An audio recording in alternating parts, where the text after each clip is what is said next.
Các máy truyền hình xin rời qua phía một chút.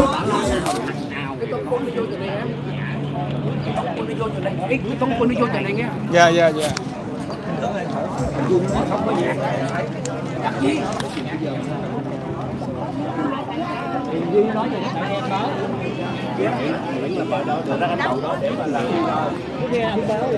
Anh âm thanh chuẩn bị, anh đi bò. Vâng, thưa quý vị khán giả, thì chúng tôi chuẩn bị tường thuật Hoa Kỳ Việt Nam Cộng Hòa chuẩn bị buổi lễ 30 tháng 4 ở trước Bảo tàng Việt tất cả Nam, mọi thưa quý chị vị. mặc áo dài về vị trí chúng tôi đã sắp xếp.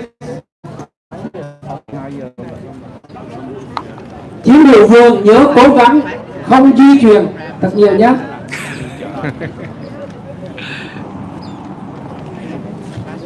Thiếu tướng Vượng nghe chưa? Rồi em. Chú Nhi đưa cho các cháu 2 cái microphone. Người đẹp vô trong ấy của em rồi đó nha. Đừng có ý đẹp là cứ vô trong camera hoài. Trước khi nghi thức rút quốc kỳ Hoa Kỳ và Việt Nam Cộng Hòa bắt đầu, chúng tôi thân mời quý vị trong nhóm cung đình lên cắm cờ quanh đài tử sĩ, đài tưởng niệm các vị tướng, vị tá và sĩ quan, binh sĩ đã tồn viết trong ngày 30 tháng 4. Mời các chị trong toán cung đình tiến về vị trí cắm. Mời vâng, thái hạ đi sao chúng. Sau khi cắm công, quý vị rời khỏi vị trí. Chúng tôi mời 2 anh biệt đại chí bộ bị đồng quân tiến về vị trí để đứng bên đài tái chiến của thành Quảng Trị. 2 vị nữ công nhân đã có rồi.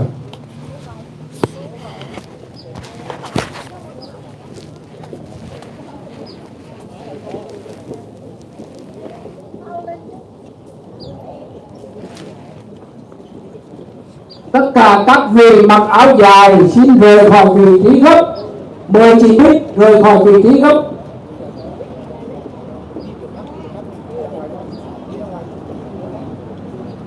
Đi ra ngoài luôn chị Thanh. Testing. Testing. Testing.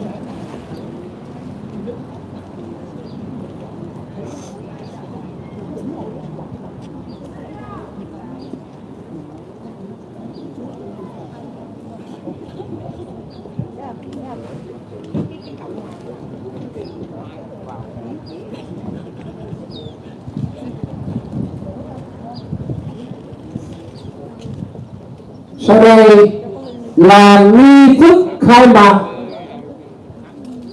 quốc khánh 30 tháng 4 và lễ dỗ các vị tướng, tá, sĩ quan, binh sĩ và đồng hương đã tuần tiết trong ngày 30 tháng 4. Mùa quốc khánh được tổ chức tại Việt Nam. Chúng tôi trân trọng kính mời tất cả quý vị quan khách, quý đồng hương đứng lên liên chiến chuẩn bị rước quốc kỳ Hoa Kỳ và Việt Nam Cộng Hòa.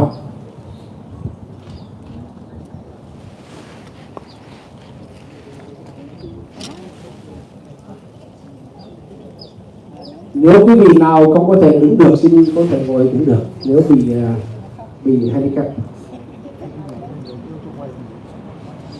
Tất cả công nhân chú ý nghiêm, toán quốc kỳ Hoa Kỳ và Việt Nam Cộng Hòa chuẩn bị tiến về vị trí làm lễ.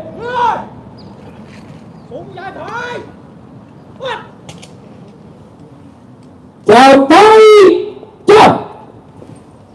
Dậm chân tại chỗ bước theo. 1, 2, 3, 4. 1, 2, 3, 4. Trước. 1, 2, 3, 4. 1, 2, 3, 4. Ngang dọc, ngang dọc. 1, 2, 3, 4. 1, 2, 3, 4. 1, 2, 3, 4. 1, 2, 3, 4. 1, 2, 3, 4. 1, 2, 3, 4. 1, 2, 3, 4.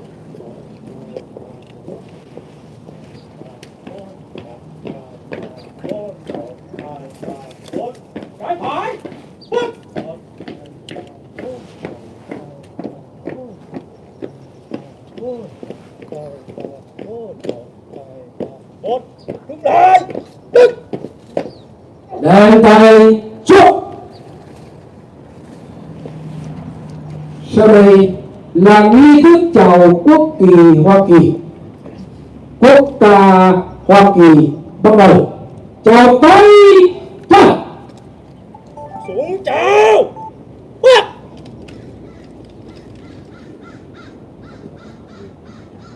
Oh, say can you see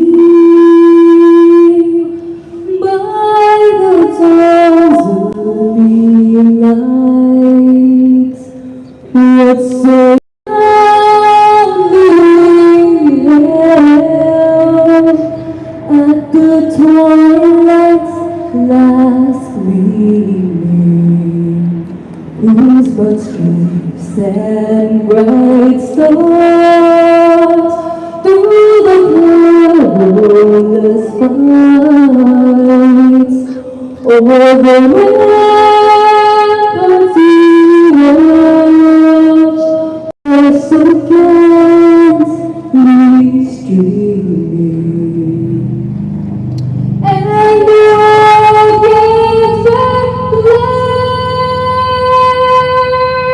the bombs bursting in empty proof nights, but our flag was still there. Oh, say does that star-spangled banner yet wave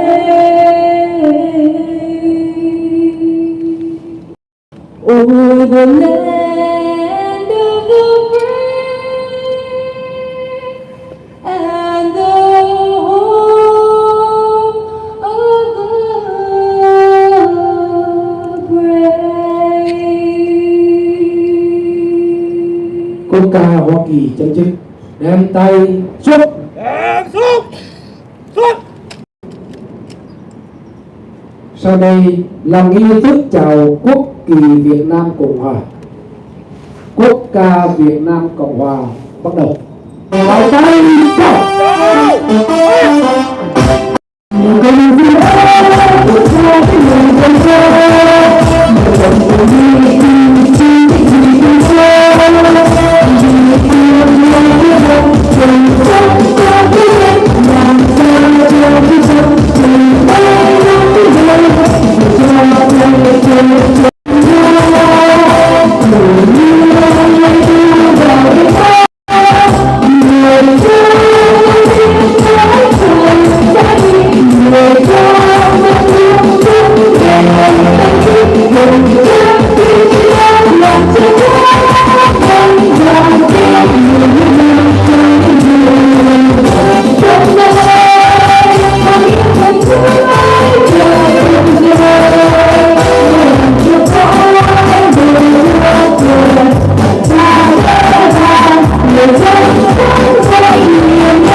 Việt Nam Cộng Hòa chấm dứt. Đem tay chúc. Đàn xuống. Sau đây là một phút mặc niệm. Một phút mặc niệm để tưởng nhớ đến tổ tiên Hồng Lạc đã có công dựng nước và giữ nước, để tưởng nhớ đến dân quân kháng chiến Việt Nam Cộng Hòa và hơn 58.000 chiến binh Hoa Kỳ cùng đồng binh đã hy sinh để bảo vệ cho miền Nam Việt Nam trước năm 1975. Và chúng ta cũng không quên được rằng trên nửa triệu đồng bào và tất cả mọi người Việt Nam không chấp nhận chủ nghĩa cộng sản đã vừa mình vượt biên vượt biển và đã không thấy được bến bờ tự do. Và đặc biệt hôm nay chúng ta tưởng nhớ đến các vị tướng tá, sĩ quan, hạ sĩ quan và binh sĩ quân lực Việt Nam Hòa cùng rất nhiều các đồng bào chúng ta đã không chấp nhận sống chung với cộng sản và đã phục tiết để bảo toàn khí tiết cho người lính và người dân của Việt Nam Cộng Hòa. Đó là dân của đất nước Việt Nam Cộng Hòa. Phút mặc niệm bắt đầu. chào.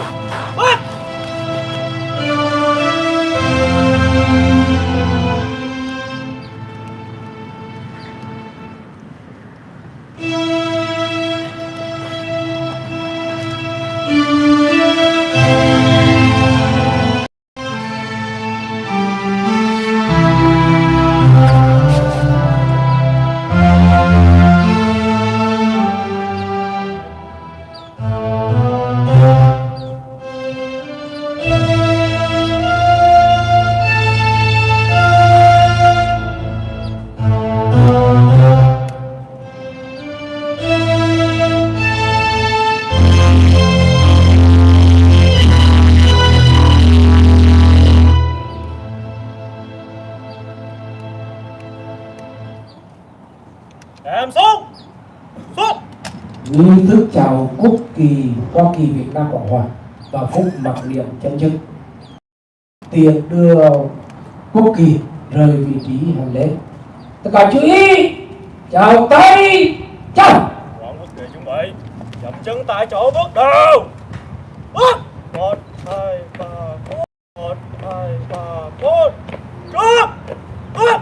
1, 2, 3, 4. 1, 2, 3, 4. Ngang dọc, ngang dọc. 1, 2,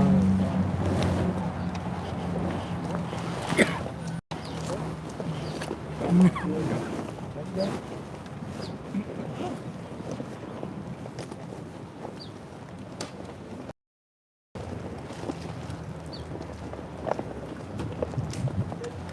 Đem tay xuống. Các quân nhân dàn chào vẫn đứng vị trí cũ để chúng ta chuẩn bị cho nghi thức đặt vòng hoa. Sau đây, nghi thức đặt vòng hoa trước đài tử sĩ và trước tượng đài tái chiến của thành Quảng Trị. Chúng tôi mời các phóng viên rời khỏi vị trí trước các tượng đài. Một lần nữa chúng tôi thân mời các phóng viên rời khỏi vị trí các tượng đài. Em đi vô trong, mấy em gái em đi vô trong cũng có được.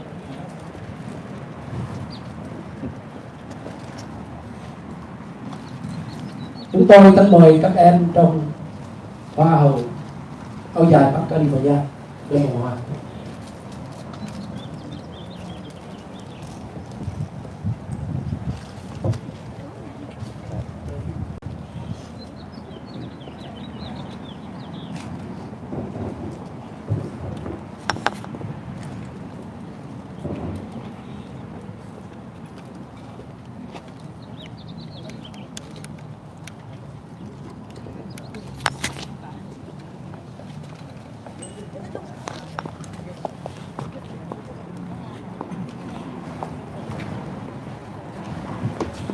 Và các cháu rời vị trí.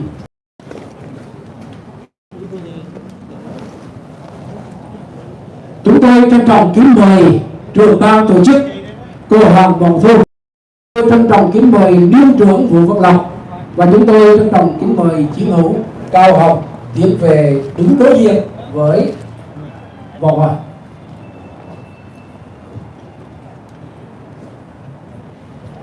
Chúng tôi trân trọng kính mời liên trưởng Nguyễn Đức Cường đứng đối diện với vòng hoa.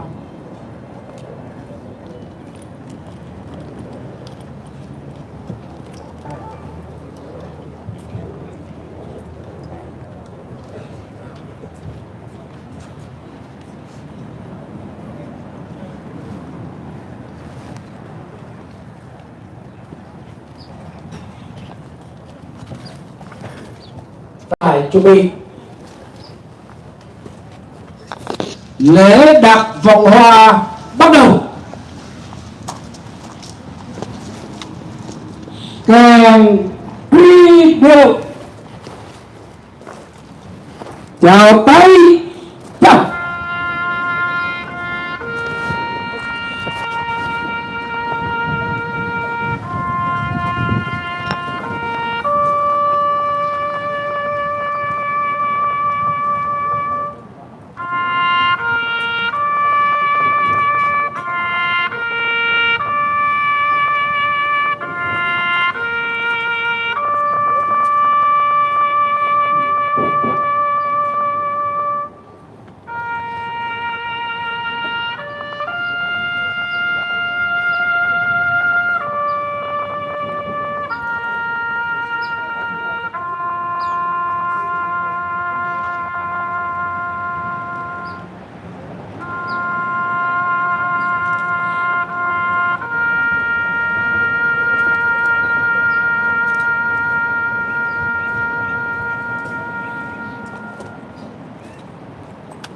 lễ truy điệu chấm dứt. Đem tay chúc. Chúng tôi trân trọng kính mời tất cả quý vị trở về vị trí.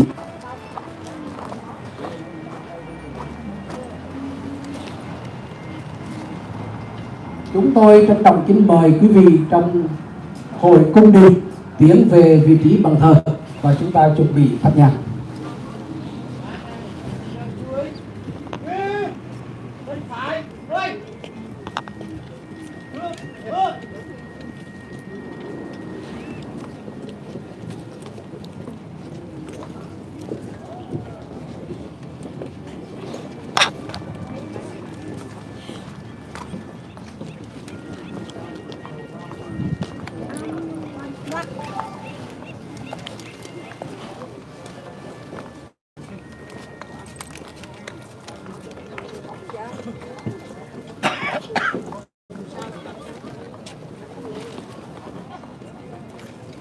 Quý vị trong ban nghi thức để chúng ta gửi đến tất cả đồng hương tiểu sử của các vị tướng tá đã đại diện cho quân lực Việt Nam Cộng Hòa tuần tiết trong ngày 30 tháng 4. Xin chuẩn bị mời cháu Hoàng Minh và cháu LIệN sẽ thông tin lại. Kính thưa tất cả quý vị, chúng tôi nhận thấy có khoảng hơn 1.000 đồng hương dự buổi lễ tưởng niệm Toán bong bóng chuẩn bị. Năm 2022.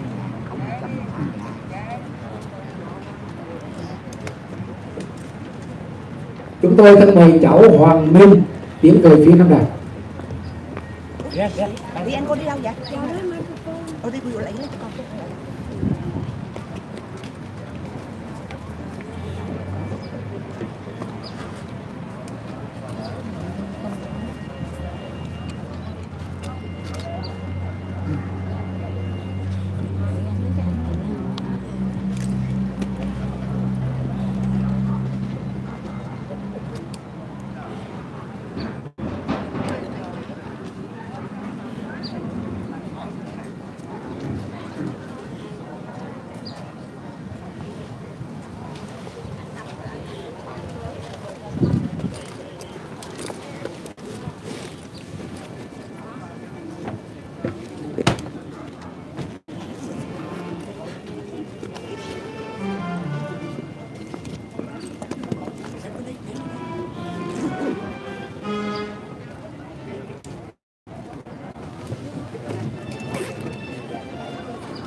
Chúng ta đang đứng trước một mùa quốc hận mà có thể nói tất cả mọi khắp nơi trên toàn thế giới, nơi nào có 10 việc định cư đều tổ chức ngày quốc hận. Đó là ngày đại tang của đất nước Việt Nam trên hơn một thế kỷ. Và kính thưa quý vị, Hội cung đình Bắc California hôm nay gửi nén nhang về quê hương đất nước, nơi đó đang được thống trị bởi Đảng Cộng sản Việt Nam.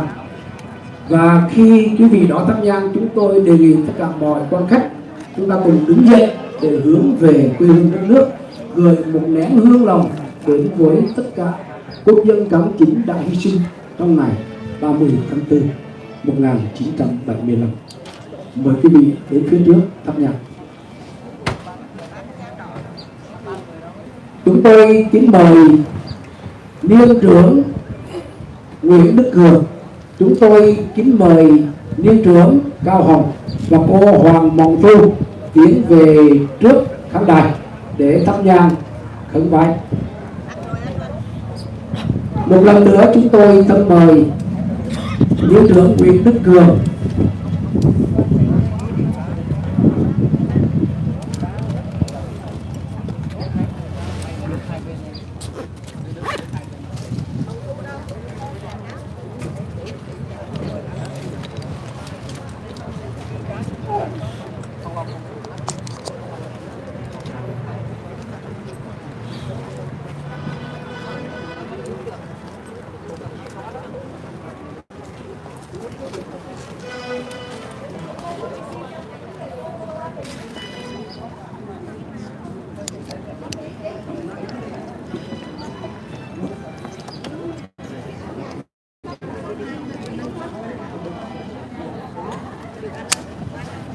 Dạ thưa anh. Bồng bóng á, anh mới viết chữ, mới ứng tướng đầy. Dạ.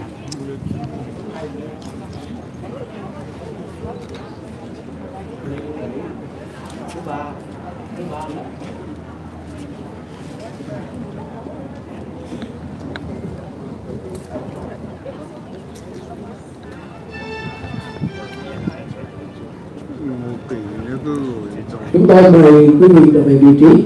Chúng tôi mời quý vị cung đình thắp nhang xong trở về vị trí.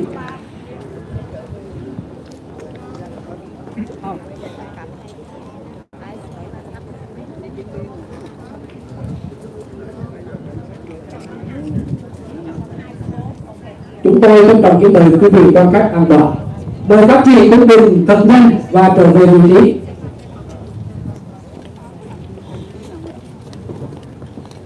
Kính thưa quý vị, có thể nói đến ngày 30 tháng 4 là một ngày đại tang của đất nước Việt Nam Cộng hòa chúng ta. Và các vị tướng, vị tá đại diện cho quân lực Việt Nam Cộng hòa đã tổ chức để lấy danh dự cho quân lực Việt Nam Cộng hòa và Việt Nam Cộng hòa chúng ta. Kính thưa quý vị,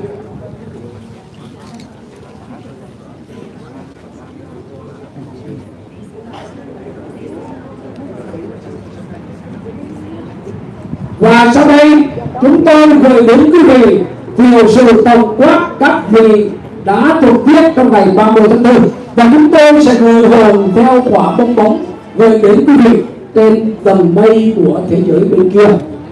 Chúng tôi bắt đầu. Thưa quý vị, sau đây là tiểu sử theo thứ tự các vị tướng, các sĩ quan cấp tá quân lực Việt Nam Cộng hòa đã tổ chức trong ngày đau thương 30 tháng 4 1975. Thiếu tướng Phạm Văn Phú, tư lệnh quân đoàn 2 quân khu 2 quân lực Việt Nam Cộng hòa, sinh quán tại Hà Đông Bắc Về, Việt Nam. Ngày 30 tháng 4 1975, khi nhận trách nhiệm mặt trận Tây Nguyên, ông đã dùng thuốc độc dược uống từ vật vào sáng ngày 30 tháng 4 1975. Sau khi nghe tin Tổng thống Dương Minh đã đầu hàng, ông đã từ trần. Major General Phạm Văn Phú, born in Hanoi, commander of Military Region 2, having claimed responsibility on the Central Highlands Front, he drank poison to kill himself on the morning of April 29. At noon on April 30th, he woke up, passed away when hearing the news of surrender. Xin vi tướng Tưởng vị thần thả bóng bóng.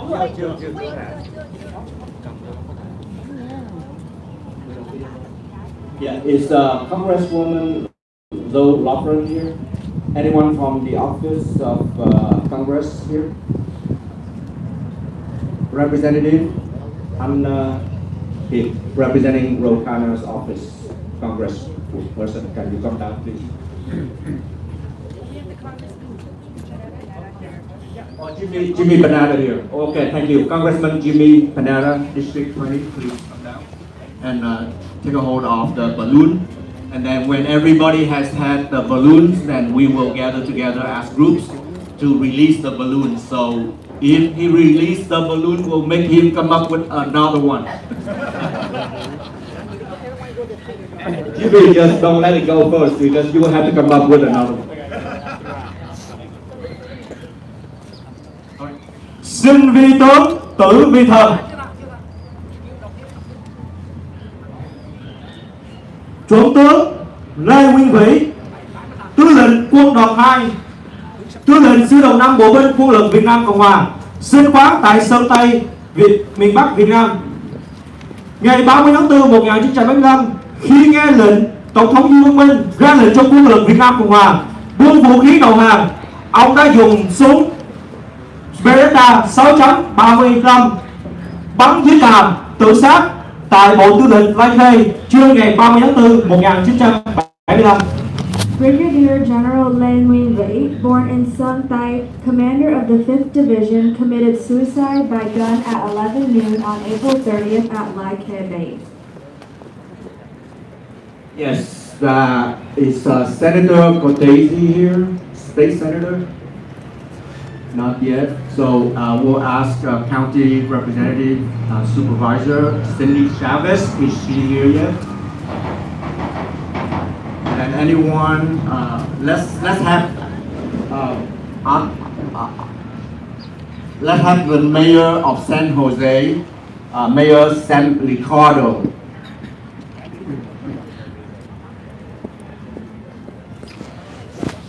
Nếu như mà quý vị hồi đó có đọc tin tức thì quý vị biết là ông San Ricardo là một trong những người mà trong cái vụ mà Black Lives Matter là có quỳ gối xuống.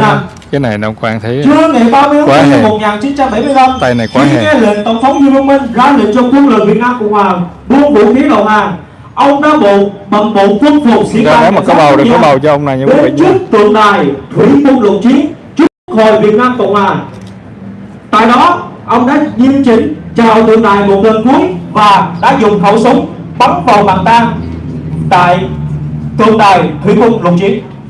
Police Lieutenant Colonel Nguyễn Văn Long, noon on April 30th, after hearing the news of surrender, put on his uniform in front of the Marine Corps monument in front of the National Assembly to commit suicide with a pistol. Lieutenant Colonel Long's family lives in San Jose. Next, we'll be asking for school district representative. We have San Jose Evergreen Community College District Trustee.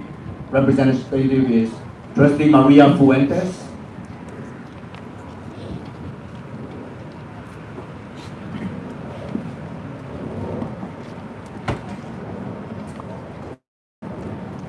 And before the balloons are released, we would ask groups from the Congress office, state senator offices, assembly offices, then city, county offices, city council members, and school board members.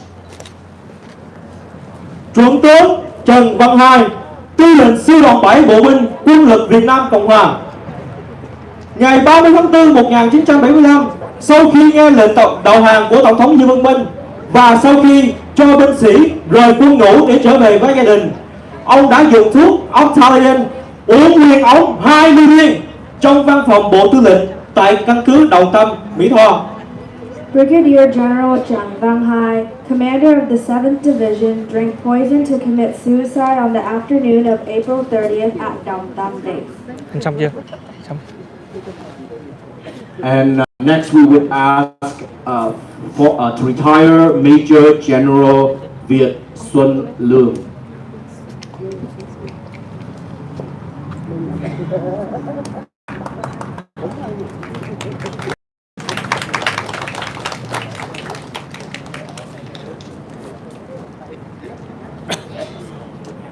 Thượng tướng Lê Văn Hưng, tư lệnh phó quân đoàn 4 quân khu 4 quân lực Việt Nam Cộng Hòa, sinh năm 1933 tại Hóc Môn, Sài Gòn. Ngày 30 tháng 4 1975, khi nghe lệnh đầu hàng của Tổng thống Dương Văn Minh, ông vô cùng đau buồn với tinh thần bất khuất, không chịu đầu thác hoặc đầu hàng địch. Sau đó, ông đã vĩnh biệt gia đình và đã dùng súng bắn vào tim tự sát trong văn phòng tư lệnh tại Cần Thơ. Major General Lê Văn Hưng, Deputy Commander of Military Region 4, committed suicide with a gun on the evening of April 30th in Cần Thơ.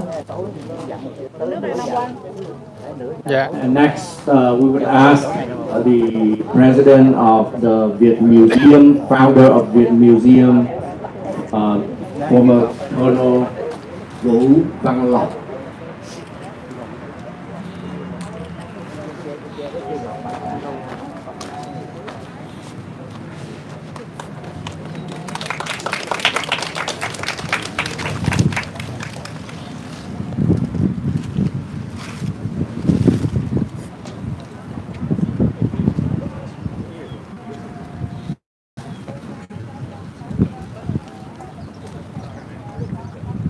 Thiếu tướng Nguyễn Khoa Nam, tư lệnh quân đoàn 4 quân khu 4 quân lực Việt Nam Cộng Hòa, sinh năm 1927 tại làng An Cựu, huyện Hương Thủy, tỉnh Thừa Thiên. Ngày 30 tháng 4 1975, khi nghe lệnh đầu hàng của Tổng thống Dương Văn Minh, ông trấn an quân nhân các cấp trong Bộ Tư lệnh và khuyên họ hãy rời nhiệm sở và trở về với gia đình. Đến sáng ngày 1 tháng 5 1975, khoảng 7 giờ sáng, ông vẫn với bộ quân phục tác chiến và đã dùng khẩu súng Co-45 bắn vào màn tang trong văn phòng tư lệnh tại Cần Thơ. Major General Nam, born in the Central Region, commander of Military Region 4, committed suicide on the morning of May 1st in Cần Thơ. And next we have Senator Dave Cortese. Please pick the balloon.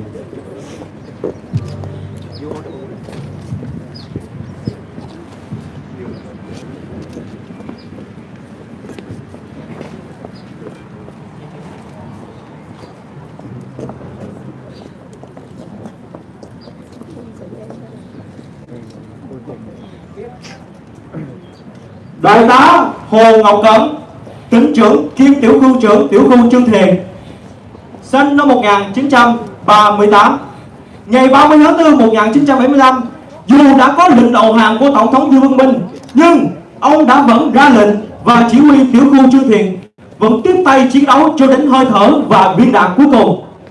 Cho đến ngày 14 tháng 8 năm 1975, ông đã bị cộng quân bắt và xử bắn tại sân vận động Cần Thơ. Colonel Hồ Ngọc Cẩn, despite the order to surrender, June Thiện sub-district continued to fight. Colonel Hồ Ngọc Cẩn was arrested and executed by the communists in August 1975 in Cần Thơ. Yes, and the last balloons here will invite County Supervisor Cindy Chavez and Board President of Eastside Union High School District Manuel Herrera. Why don't both of you help and signify also not only those 7 people who gave their life and rather kill themselves and honor the country and the people and the military than to give in and to accept the ruling of communist Vietnam. So with the 2 members here, you also represent those who fought and died in the war and those who paid their lives and their families lost everything for freedom. So in the name of freedom and honor, we stand here together and we commemorate and honor those who risked their life and gave their life for freedom that we have today. I would like to ask members of different groups to join right around these members here. I would like to ask the Congress members, Rokhana's representative Anh Hiệp Nguyễn, representative of Ashkara Separate Assembly Office Anh Tuấn Nguyễn, and then we have the county representative của ông Anthony is Ali here, Ali Hughes. And then city council, we have, I will go in the order of districts. So District 1 is Vice Mayor Jeff Jones. I don't know if his representative is here. District 2, Council Member Jimenez cannot be here. But District 3, we have Council Member Raul Perez. Quý vị có thể thấy là trên mấy cái bong bóng á, có để tên của các vị tướng tán của quân Việt Nam Cộng Hòa đã tuẫn tiết vào ngày sau khi mà Sài Gòn thất thủ, quý vị nha. District 6, Council Member Dave Davis. District 7, we have Council Member Maya Esparza. District 8, we have Council Member Sylvia Arenas. I don't know if she's made it here yet, but yes, representative. What? Please come down. Trước khi chuẩn bị tạo bong bóng, chúng tôi mời quý đồng hương đứng dậy. Chúng tôi mời quý đồng hương. Dạ, kính mời quý đồng hương đứng dậy. Ladies and gentlemen, please rise. And City Council member that District 9, Pam Foley.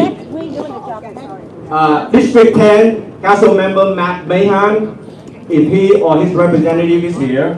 Then we have the East San Jose Evergreen Community College District. Trustee Omar Torres, is he here? Please join us.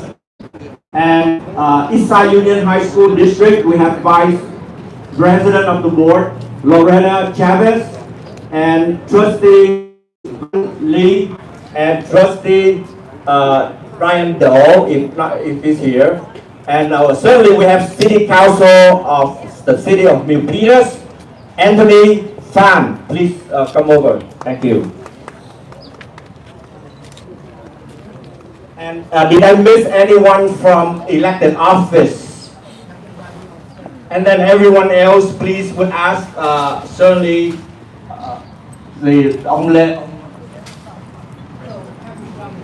yeah, everybody on the stage, if you don't mind, join. Is Thục Minh Nguyễn here? Attorney Thục Minh, please join us.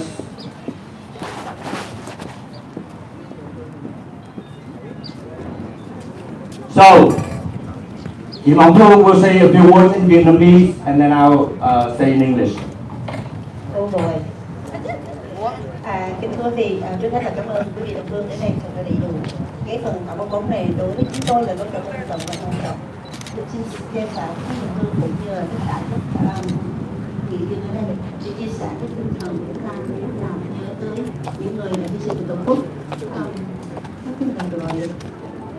So we are here to commemorate April 30th, 1975, 47 years exactly today. And everyone that you see here has a story.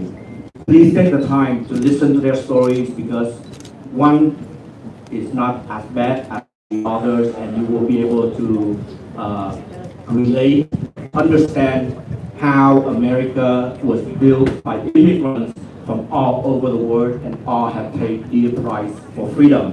So, at this time, let us remember those who have given their life, and today we have the freedom, and to join together. It is an honor to have our elected officials and our distinguished members in the Vietnamese community. Many of you are leaders here, and we thank you for your leadership and your example of courage and sacrifice. So at this moment, let us give a moment of thought for those and be thankful for them, and join together releasing the balloon in honor of them. So if you don't mind, just raise the balloon up, and then I will count to... Tất cả quân nhân chí Niệm, Sinh vi tướng, tử vi thần, anh hùng tử khí hùng bất tử. thả bom bốt. Rồi ơi, I'll count to 1, 2, 3, okay? 1, 2, 3.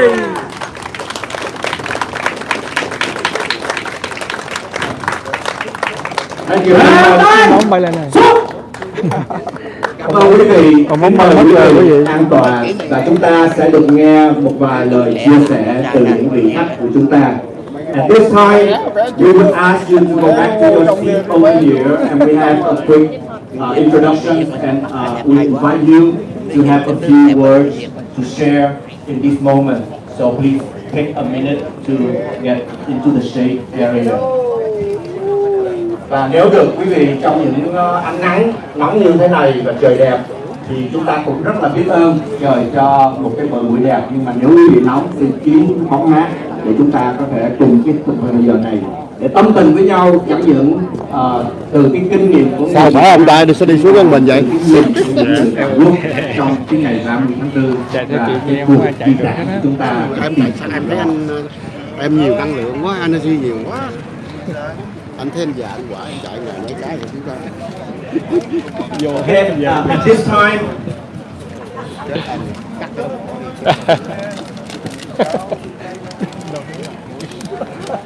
so I would like to begin with us.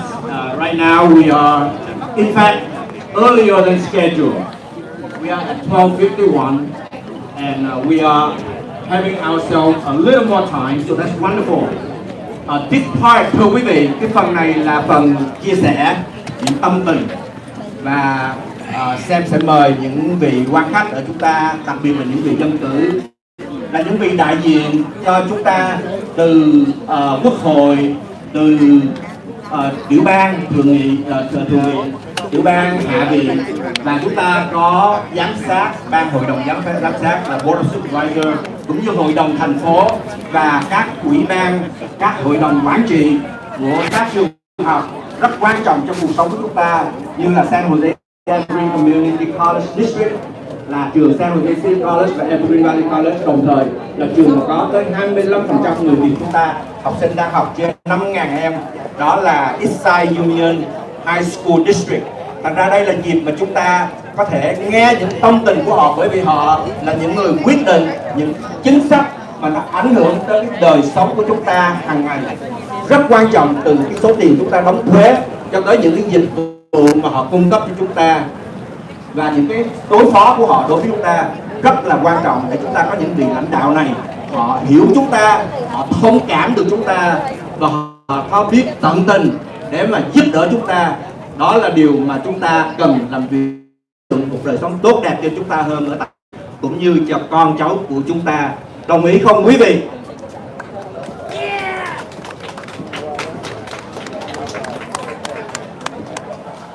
Okay, so at this time here, we're gonna have a time of sharing. I don't make it too formal. I'm not a formal person. We will talk as we are a San Jose, a Santa Clara County, a state of California family. And the reason I can say that is because I've had the opportunity to work for San Jose Evergreen Community College District for over 20 years. I have watched a lot of people, and I have seen many of you, and I would say probably 100% of you on this stage or here today are somebody my heart connects with. And I really appreciate you as a leader, but also as a person and as a friend. And therefore, your presence here is very special, and I want to work with you. We want to work with you so that we can make San Jose, Santa Clara County, and the state of California a place for all of us. Is that, you agree with that? Yeah. Trong những cái mặt này được Sao tôi trả ngàn một, xin cho tôi 11.000, đầu tháng cho luôn 2.000. I will do the introductions and then I will ask each one to We do quick only moment introduction. to We share. already have an introduction. Right now we just add a share with the partner.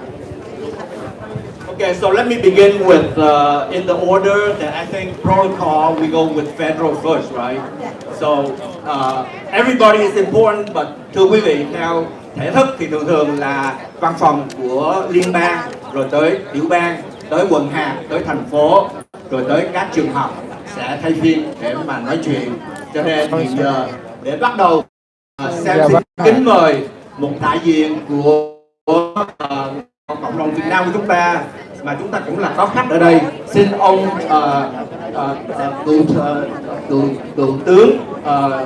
cựu tướng là ông Lưu Xuân Việt sẽ có một vài lời rất ngắn ngủi để tâm tình của chúng ta. Xin kính mời ông Lưu Xuân Việt. Xin quý vị một tràng pháo tay thật lớn cho Major General Việt Xuân Lương, US. Dạ, kính thưa các lãnh đạo của cộng đồng và các liên chủ, các cao niên và toàn thể đồng hương. Tôi chỉ có mấy lời ngắn thôi, tại vì ngày mai thì tôi với Thu Minh có một cơ hội để tiếp xúc với quý vị cho một cái thì giờ dài hơn. Và tôi chỉ nói mấy câu thôi, thì rất là vinh hạnh mà được đóng góp vào cái lễ này, có rất là nhiều ý nghĩa mà để gọi là vinh danh những anh hùng mà đã được trận cho hai chữ tự do. Nhưng mà trong lòng tôi cũng biết rằng là có 250.000 quân nhân Việt Nam khác cũng đã nằm xuống cho hai chữ tự do. Thì ở trên những chiến trường, cái sự hy sinh của tướng với cái sự hy sinh của những anh em cũng không có khác gì nhau. Nên tôi cũng muốn lấy một cái cơ hội này để vinh danh những người đó. Trong tim tôi cá nhân thì tôi không có những cái căm thù nữa trong tim. Thì tôi đến đây tổ chức này, tại vì tôi nghĩ nó là một cái biểu tượng rất là đẹp, không những cho những người quyền nhân, những người di cư Việt Nam mà toàn thể thế giới để biết cái biểu tượng đẹp đẽ đó là những cái bằng quyền không thể nào mà thắng được những người có ý nghĩa tự do, và lịch sử sẽ cho biết cái điều đó bao nhiêu năm sau. Và một lần nữa tôi rất là hân hạnh có mặt ở đây và tôi xin cảm ơn tất cả mọi người. Thank you.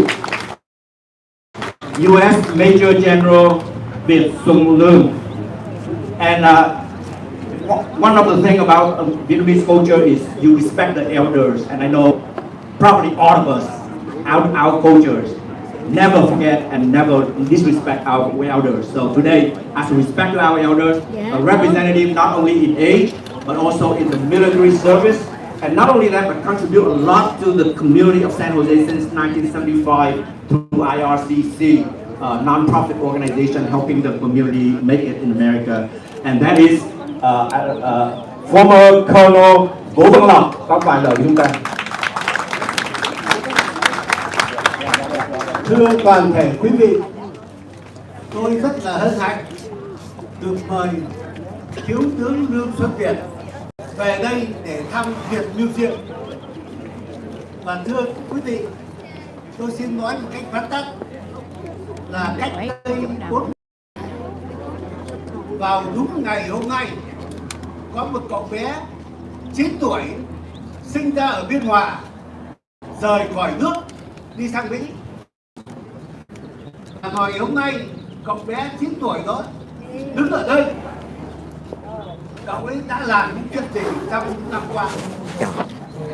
Văn hóa của Mỹ, xã hội của Mỹ và tiếng Mỹ đã đưa cậu ấy lên trời và đem xuống 2 sao của US Army. Và tôi rất là hân hạnh để có thể giới thiệu với các thế hệ tương lai, những người trẻ Việt Nam đã thành công tại Mỹ, và đặc biệt cũng có sự hiện diện của cô luật sư Thục Minh. Đây là một luật sư đỗ tất cả các bằng cao cấp của các trường đại học danh tiếng của Hoa Kỳ, và cô đã từng làm những hành động rất là cô đã đi cùng người anh hùng của nước Mỹ là John McCain thăm tất cả các quốc gia trên thế giới, và nhờ vào hoàn cảnh của cô làm việc cạnh ông John McCain, cô đã đem anh ca sĩ đấu tranh Việt Nam qua Mỹ, và bây giờ cô ngồi đây. Cô rời nước năm cô chỉ có 2 tuổi, và cùng với anh Lương Xuân Việt là những người rời quê hương Việt Nam nhờ văn hóa và Anh ngữ đã lên thật cao, đóng góp vào nước Mỹ, và hôm nay 2 người đều nói tiếng Việt thông thạo trở về với cộng đồng của chúng ta bằng Việt ngữ. Ngày mai xin quý vị nghe 2 vị nói chuyện. Xin cảm ơn toàn thể quý vị. Thank you very much. Và chúng ta thấy có một vài vị quan khách tới hơi trễ nữa, là có bà City Council Member of District 5 Magdalena Carrasco. And then we also have certainly the District 8 City Council Member Sylvia Arenas. And thank you very much. And we also appreciate having the President of Foothill College, Ms. QUΙΝG. And at this time I want to ask if an elder that I have a lot of respect for to have 1 minute with us. Thưa bà cô Ngọc Bích, nếu được, she is the President of the Vietnamese Elder Association of Northern California, and she represents my mom and a lot of mothers. So we don't want to forget mothers, right? Có vài lời để mình chia sẻ trong 30 tháng 4 này, còn 1 phút không? Kính thưa tất cả các quý vị đồng hương hiện diện, tôi là một người Việt Nam, người Mỹ gốc Việt, năm nay mới có 87 tuổi thôi. Và kính chào tất cả các quý vị đồng hương đã hiện diện trong ngày hôm nay để chúng ta cùng tưởng nhớ về hành trình 47 năm tị nạn của người Việt Cộng sản. Cái lý do mà chúng ta có mặt tại nơi đây ngày hôm nay là vì chúng ta lãnh đảng Cộng sản và rời quê hương tới đây. Đây là quê hương thứ hai của tất cả chúng ta có mặt ngày hôm nay. Chúng ta vẫn có cái mối hận là quốc hận, và quốc hận là chung của chúng ta. Xin cảm ơn tất cả các quý vị. Cảm ơn cô. Thank you very much. And at this time, let us hear from our elected officials. So we will begin with our Congress members. Have Congress representative of Congress member Rokana, please come over. And is anyone from Congresswoman Zoe Lafren or Anna Issue's office? Thank you very much. So, Thank you, Sam. THEO TV. My name is Jimmy Panetta, and I'm a congressman from the 20th Congressional District south of here. It is an absolute honor to be here today to commemorate, to reflect, to lament the 47th Vâng thưa quý vị, ông này là ông dân biểu liên bang Hoa Kỳ như quý vị. and of course the fall of Saigon. It is a day in which we reflect and are reminded of the pain of fleeing one's homeland and the sacrifices that one makes to find a new home. Now for many here in San Jose, that new home was America, and that home is San Jose. That is why San Jose has the biggest population of Vietnamese of any city in the nation. There is a common bond from that experience that clearly makes the Vietnamese community stronger, and it makes our country more united. And that is why, as we stand here shoulder to shoulder today, we also stand arm in arm with the people of Ukraine to make sure that we support those fighting for their freedom, and we accept those with open arms who are fleeing their burnt out homes. So today, on this Black Sunday day, let us make sure that we are reinvigorated to continue to defend our democracy, no matter where that is around the globe. Thank you.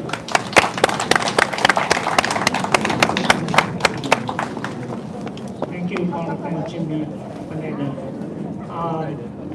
My name is williamtrust. I represent Congressman O'Connor. Unfortunately, Congressman O'Connor is so busy in DC that he could not come home. Today, we commemorate the 47th Remembrance Day of the fall of Saigon. That I was there as a witness, and I was there at the victim too. For 2 years, I live in here. So Congressman Rokana want to send his share of sadness and loss of the Vietnamese people all around the world now. And 3 days ago, he and other Congress members, they submit the resolution 106A. And the name of the resolution for the United States Congress is recognizing the 47th anniversary of Black April and the fall of Saigon on April 30th, 1975. May I quickly, summarize that very quick.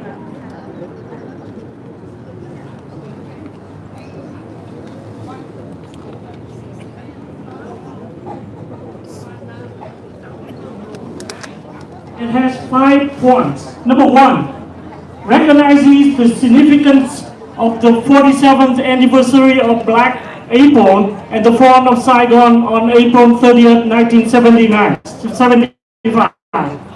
Number 2, honors the contributions of Vietnamese Americans to the United States over the last 47 years and their tireless commitment to upholding freedom, human rights, and democracy in Vietnam.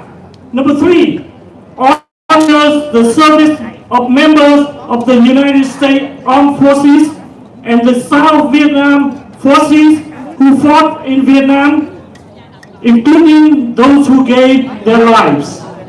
Number 4, honors the memory of the Vietnamese who lost their life while attempting to flee Vietnam. And last, encourage all citizens of the United States to join in remembering Black April and the fall of Saigon, contributions of the Vietnamese American community, and calling for freedom, human rights, and democracy in Vietnam. Thank you.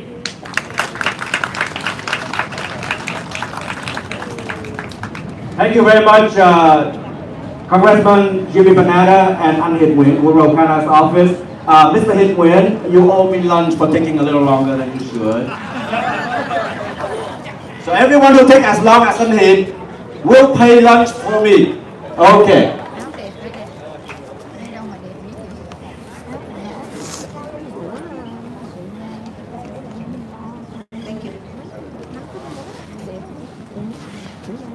And at this time, Assembly Member's office, please come here. Representing Assembly Member Ashkara is Tuấn Nguyễn. Thank you, Seth. Thank you, Seth. Thank you. A wonderful, meaningful event today. So, hello everyone. My name is Tuấn Nguyễn, and I am proudly to be here today. Representing Assembly Member Ashkara, and please know that Assembly Member and I and our office voice and stand solidarity with the suffering and the pain that the Vietnamese community that went through. And on this occasion, we want to say that as long as this flag, the flag of symbol of hope, stand here, stand tall, we will continue to advocate for human rights, for dignity, for all. Thank you, everyone. Thank you, Tuấn. And I apologize, I forgot our Senate office. Is Senator Daisy here? Please come up.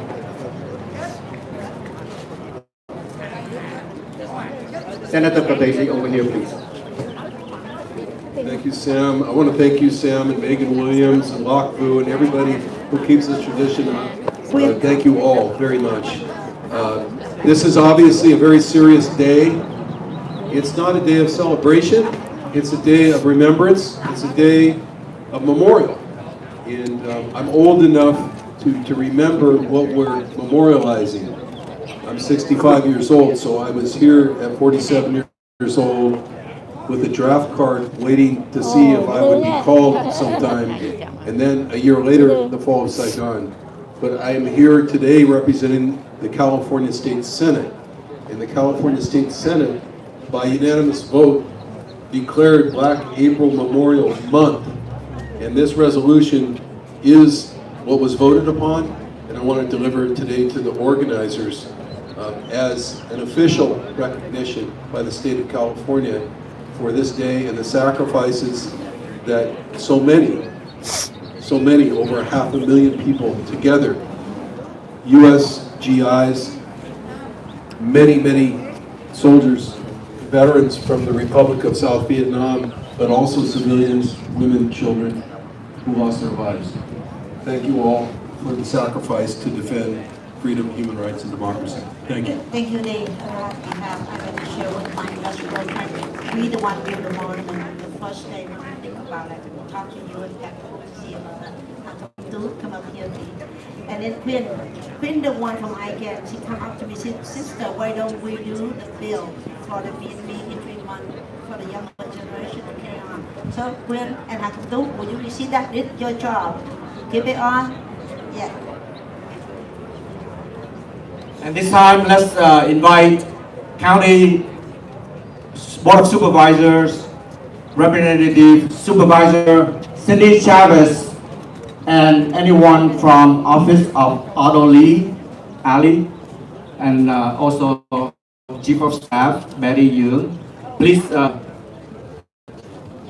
come up. We'll take that stage over here. Okay, please. Thank you very much. I'm honored to be here with Ali, who's representing Otto Lee's office, and Betty Young, who's from my office. And we're here to offer a commendation, and I'm just going to read it to you, this one piece. The Vietnamese American community annually commemorates the month of April as Black April Remembrance, to remind the community to remain vigilant in opposing tyranny in all forms, to actively support human rights for all people, and to celebrate the principles of democracy. Vâng, thưa quý vị, ở đây có quá nhiều đồng hương của chúng ta online cùng một lúc để quay phim đó thưa quý vị. Thành ra là hình ảnh nó sẽ mờ một chút xíu nha quý vị nha. Nhưng mà tiếng thì nó vẫn rõ, thì đúng là như vậy. Nam Quang rất là sorry, xin lỗi cái chuyện đó. Tại vì khi nào mà livestream mà có ở một cái chỗ đông người đó, là lúc nào hình ảnh nó cũng mờ mờ như vậy hết đó quý vị. Hàng năm tổ chức lễ tưởng niệm. Nam Quang nhắc lại một lần nữa thưa quý vị, quý vị thấy không, tất cả các dân cử, dân biểu gì đó, cả Mỹ, cả Việt ngồi trên khán đài đó là quý vị biết rồi. Tại sao có cái lý do đó là tại vì sức mạnh cộng đồng chính trị Việt Nam của mình hiện giờ là quá mạnh rồi, nên họ không thể bỏ qua được, họ không thể nào coi thường được về cái chuyện này thưa quý vị. Không thể coi thường sức mạnh cộng đồng của chính trị Việt Nam của chúng ta. Cho nên bất cứ có những cái sự kiện gì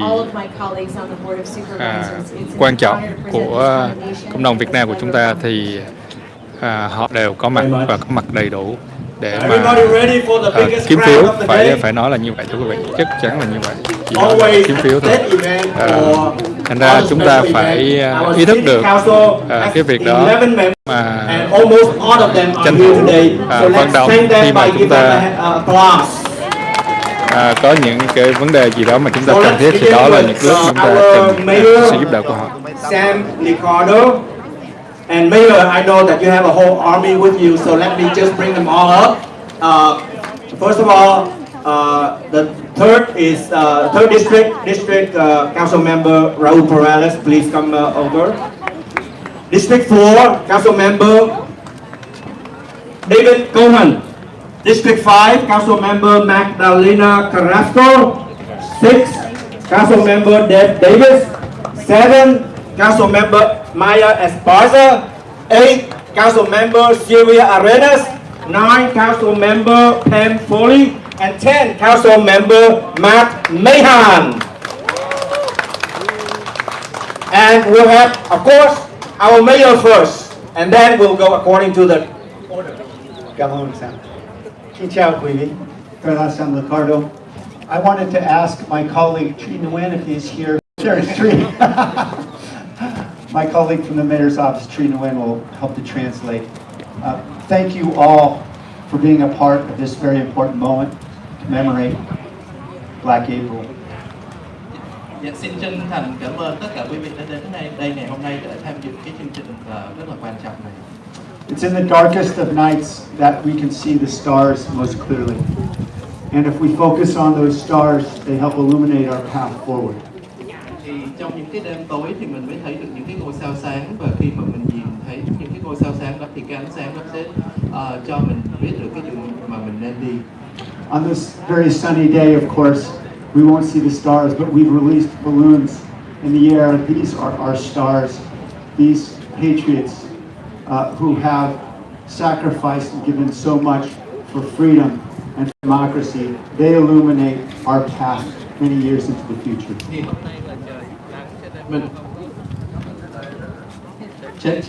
Hôm nay là trời nắng cho nên mình không có thấy những ngôi sao, nhưng mà hồi nãy mình có thả những cái bong bóng, và những cái bong bóng đó nó đại diện cho những cái ngôi sao, những cái người anh hùng của chúng ta. Thank you to each one of you who have been a part of creating this very important institution, this museum in our city, which stands as testament to those who have sacrificed and given and done so much, not just to stand up for freedom and democracy in Vietnam, but to bring all that is incredible about the Vietnamese American community here to our city to enrich and make our city more beautiful. Đó là xin cảm ơn tất cả những quý cô chú bác mà đã góp phần xây dựng Việt Museum và góp phần xây dựng và gìn giữ lại những cái lịch sử, những cái di sản văn hóa của chúng ta để chúng ta luôn luôn có thể nhớ đến những cái chiến tích của cha ông của chúng ta. Yeah. In particular, thank you to Colonel Vu Van Lac and all the volunteers who've been a part of this incredible effort in this beautiful museum behind me. Và đặc biệt xin cảm ơn đại tá Vũ Văn Lộc. And now I'd like to introduce Councilmember Maya Esparza, who will be presenting a commendation on behalf of the whole City Council. Thank you, Mayor. It's such an honor to be here. It's a dark day to commemorate the Black April all these years ago today. But we are here also to honor the universal ideals of freedom and democracy, and to recognize the contributions of the Vietnamese American community that, as the mayor said, make us so proud and have enriched our city so much. So with the mayor and my colleagues on this council, I know we're going to speak, but we all brought this proclamation today to commemorate this day, to thank the Viet Museum, to thank all the volunteers, and to honor Black April here in San Jose. Thank you, Council Member Esparza and Mayor San Ricardo. We'll have a moment for everyone to say a few words, so thank you very much. And Mayor, I would love to have a free lunch with you also. So, Council Member Raul Perales. Cảm ơn. Xin chào quý vị, tôi tên là Raul Perales. Thank you. Good afternoon. My name is Raul Perales, and I will try not to buy you a lunch. So I was born in 1982 here in San Jose, and I've only known a San Jose with Vietnamese Americans. And growing up, my best friend was Vietnamese. And it wasn't until I was an adult that I understood truly the sacrifices that my friend's family and all the Vietnamese Americans here in San Jose went through to make San Jose the beautiful city that it is. As a kid, I just always believed that this is how it was here in San Jose, that we are such a diverse community, and this is how it's always been. Well, it is true that we are a community of immigrants, and that is what makes us beautiful. But to understand what has made that possible, today is a day to remember that, to commemorate the sacrifices of what actually makes San Jose a beautiful city of immigrants. And they are sad stories. And I really want to say thank you to the Vietnamese American community here in the city of San Jose and the organizers of the event today to commemorate 47 years here today. And thank you. Thank you, Council Member Raul Perales. And if you wonder who's next to me, this is the director of the museum, Mr. Hong Cao, and Miss Megan Hong Tu running around all a lot. She is also one of the few members who work very hard to put these programs together. Many volunteers, as you can see here. And we want to thank you all the volunteers at all levels for your support to make this day happen. But everyone who show up here, without your presence, this moment would not be as special. So cảm ơn quý vị đã bỏ thời giờ đến đây trong cái thời giờ rất quan trọng này để cùng chúng ta tưởng nhớ 30 tháng 4. Cảm ơn tất cả mọi người. So bây giờ chúng ta có là number District 4, our council member David Cohen. Thank you very much. We spend a lot of time celebrating the vibrancy of the Vietnamese community here in San Jose, the important contributions you all make. And today's the day for us to remember what suffering and pain that was built upon. People having to flee their country and come here and recreate their culture in a new place. And we're very grateful for the culture that you've created here in San Jose, like sharing it with you. And today, on this day where you and your family are reflecting on that history, we reflect with you. Thank you very much. Thank you, Council Member David Cohen. Council Member of District 5, Magdalena Carrasco. Thank you, Sam. Good afternoon, I'm Magdalena Carrasco. I represent District 5. It's the east side of San Jose, and it's the second It's home to the second largest Vietnamese community outside of District 7. And it's been my greatest honor to represent all of you. It has also been such an honor to stand with you on this memorable occasion year after year. I want to thank the committee and all the volunteers for making sure that we don't forget the pain of the Vietnamese community and why we're here. As a mother of 4 children, young adults now, I also want to thank each and every one of you for making sure that my children understand, remember, and feel also the same sense of pride in their country that you have taught them through your actions and through your culture and through your civic engagement in our country. The love of freedom, the love of justice, and the love of democracy. You teach this to us every day, but especially on this occasion. You teach us what it really means to be free, and I thank you for that. Thank you, Council Member Magdalena Rasco. District 6, Council Member Deb Davis.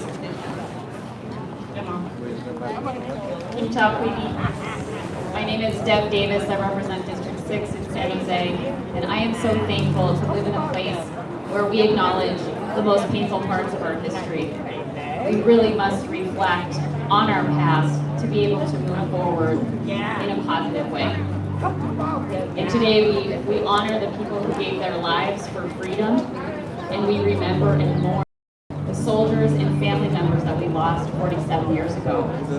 And we also give thanks for all of you here and the contributions that you make to our civic life, to our culture here in San Jose. Thank you. Your mom. Thank you, Council Member Deb Davis. It's District 7, Council Member Maya Esparza. Want to say anymore?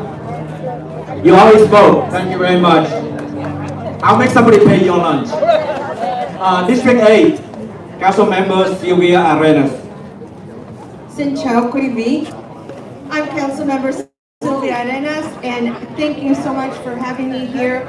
Today I just want to say thank you for choosing San Jose as your second home, and I want to thank the 7 heroes that gave their lives to make sure that South Vietnam was as free until the day that Saigon fell, but also to all the elders here and the leaders who have held on to your culture, held on to your language, and you get to share that with the rest of us. So thank you so much. Come on. Thank you, Council Member Sylvia Arenas. We have Council Member of District 9, Pam Foley. Thank you, Sam.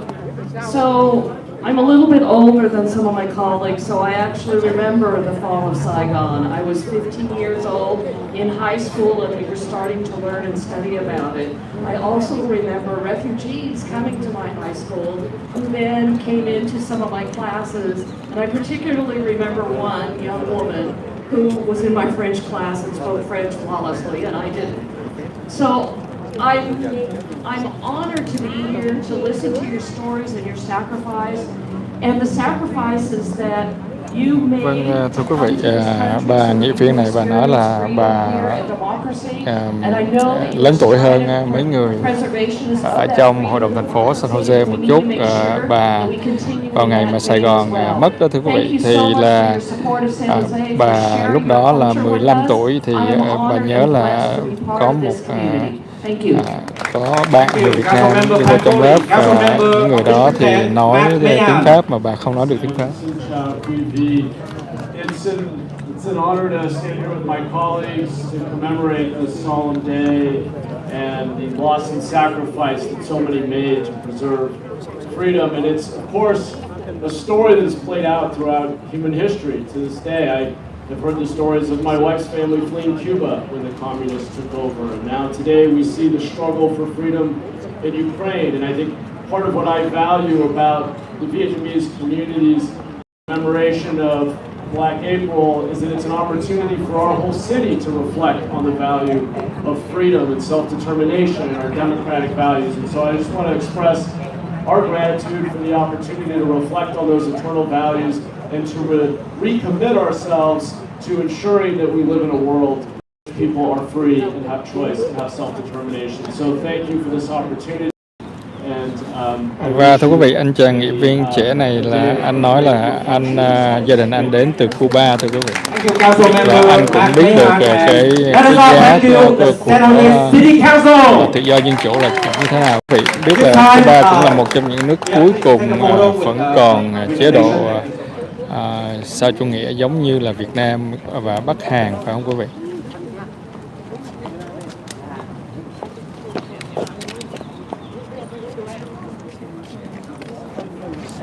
Thank you very much. And this time we're going to invite our education people, all the education board members from East San Jose Evergreen Community College District, Miss Maria Fuentes and Trustee Omar Torres. So Trustee Maria Fuentes. And then we have the Eastside Union High School District Trustees, Board President Manuel Herrera, Vice President Lorena Chavez, Brian Dole, Trustee, and Bundy, Trustee. And certainly we want a council member, Anthony Phan, here first from Milpitas. Please, if you can come up. And we will try to be as fast as we can. And certainly, Office of Education Board President is our Peter Ortiz. So, we are at the last group here. I want to take an opportunity to thank some of the other distinguished guests that we have here too. The President of State of California Black Chamber of Commerce, Carl Davis. We have the President of Chinese Chamber of Commerce, Dennis Wang. Yes, thank you. We have President of the Hispanic Chamber of Commerce, Dennis King. And we have the President of Silicon Valley Vietnamese American Chamber of Commerce, Nancy Avila. Some non-profit executives here. We have the CEO, Mylin Pham, at Asian American Center of Santa Clara County. And we have Nguyen Vuong of Kênh Executive Director. I will miss someone, but that's all I see right now, so thank you. I apologize if I miss you. At this time, you know what? If you don't mind, just kind of cut it as fast as you can. And we trust you are very good at that. So let's begin with our City Council member, Anthony Phan of Milpitas City. Anthony xin kính chào quý vị. Anthony rất là hân hạnh có mặt ngày hôm nay đại diện cho thành phố Milpitas, và hơn nữa Anthony rất là hân hạnh là hậu duệ con cháu chiến sĩ của lực Nam Quang. Ông ngoại của cháu là cựu đại tá tỉnh trưởng trung tâm, và Anthony luôn quý sự hy sinh của ông ngoại của cháu, quý sự hy sinh của quý ông quý bà đã rời quê hương đất nước ra đi để cho con cháu được một niềm tương lai tốt đẹp. Và vì vậy Anthony sẽ luôn mang ơn sự hy sinh đó. Và ngày hôm nay nhân dịp 30 tháng 4, em có một lời yêu cầu thôi. Đó là Anthony yêu cầu quý đồng hương hãy tiếp tục tranh đấu, hãy tiếp tục bỏ phiếu, hãy tiếp tục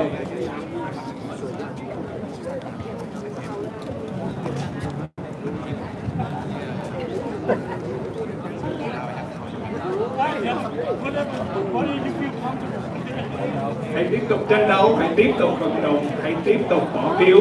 Anthony xin cảm ơn quý đồng hương, và Anthony sinh trưởng tại Hoa Kỳ, thành ra nếu có xô xích gì Anthony xin quý vị tha thứ.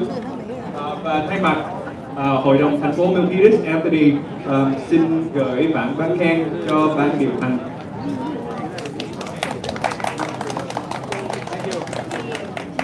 So we have board member from San Jose Evergreen Community College District, Trustee Maria Fuentes. Thank you. Good afternoon, everyone. And Sam, after I finish, can you translate what I said? After I finish. I just want to we're commemorating a very special also want to remember the many veterans of the United States who sacrificed their lives, many of them died, who sacrificed their future as well, and who also have survived living here in our community. I also want to mention Mr. Tian Tran, who I believe was one of the first professors at the City College. Many years ago, when everybody was arriving, he taught the Vietnamese culture class. His wife was involved in the Yagawena School District, Yagawena High School, working with parents. And I want to remember him because he was the one that welcomed so many Vietnamese individuals, refugees, into our colleges, San Jose City and Evergreen. And I believe he was the one that started so many opportunities for the Vietnamese community.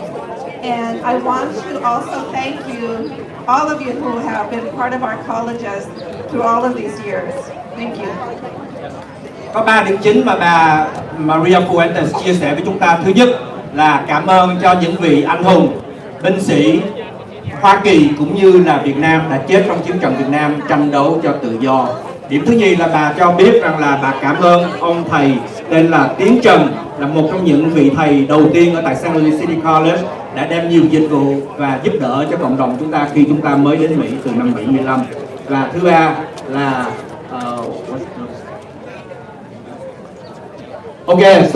tất cả những trường hợp đó, và cảm ơn quý vị cho tất cả những đã nhắc nhở chúng ta về vấn đề hy sinh cho tự do, dân chủ và nhân quyền. Cảm ơn quý vị. Đây chúng ta có Trustee Omar Torres. We're running out of time because I have a time limit. Thank you everybody for having us today. We're truly honored to be here. We shall never ever forget what happened on Black Friday. However, from tragedy, we celebrate. So the Vietnamese community is a beautiful and very resilient community, and we are so happy that they make so many contributions here in the city of San Jose. This is how important your community is. You have challenged us on school boards to make sure that we provide great education for your children. And now serving on the Franklin McKinley Community School District, you pushed us to create the Vietnamese bilingual immersion program because those type of programs are important for our community. They're important for your kids, but most importantly, they're important because we continue to cherish your culture. So thank you so much. Thank you, Trustee Omar Torres.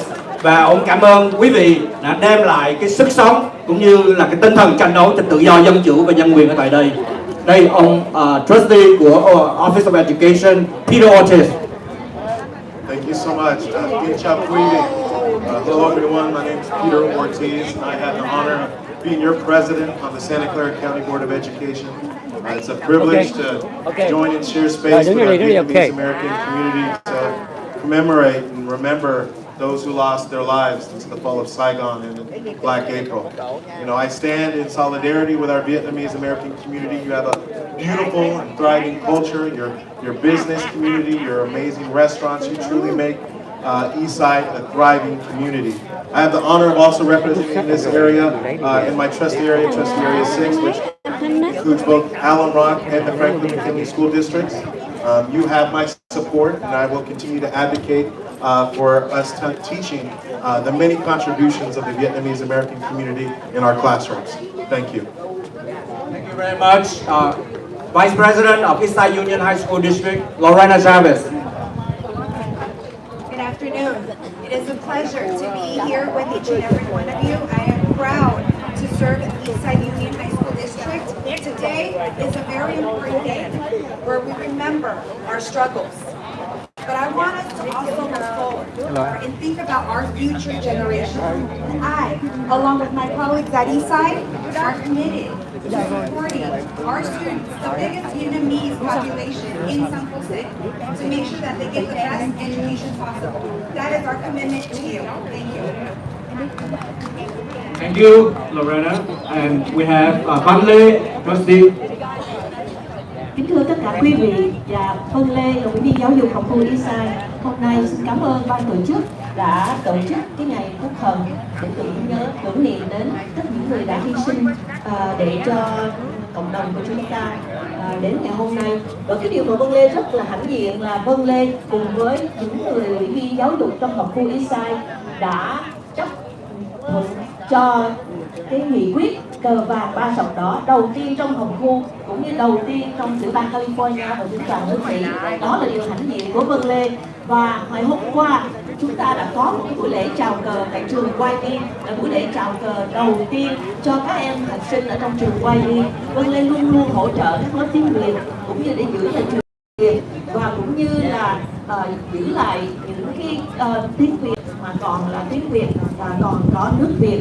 Vân Lê xin cảm ơn tất cả các vị và chúc tất cả quý vị một ngày tưởng niệm phúc thần.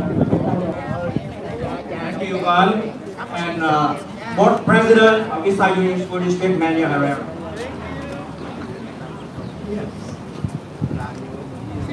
My name is Manuel Herrera, and I'm the board president of the Eastside Union High School District. I offer deep respect and honor to the Vietnamese community, the Vietnamese American community. What you have done in the way of transforming our community is really something to be celebrated. Thank you for having us here today. We honor you. Xin chào quý vị, chúng tôi là Brian Đỗ, tôi là ủy viên giáo dục của Eastside. Brian hôm nay rất là hân hạnh được đứng cạnh với những người đồng nghiệp ở Eastside, ông trưởng, Board President Manuel Herrera, cô Vân Lê và of course phó của Ủy ban giáo dục Chavez. Thì chúng tôi xin cảm ơn ban tổ chức và nhắc lại và cảm ơn tất cả những người đã tiếp tục tranh đấu tự do và tiếp tục quý vị đã từng tiếp tục tranh đấu để những bài học để cùng với cộng đồng ở thành phố San Jose. Chúng tôi xin cảm ơn. Thank you very much, Eastside Union High School District.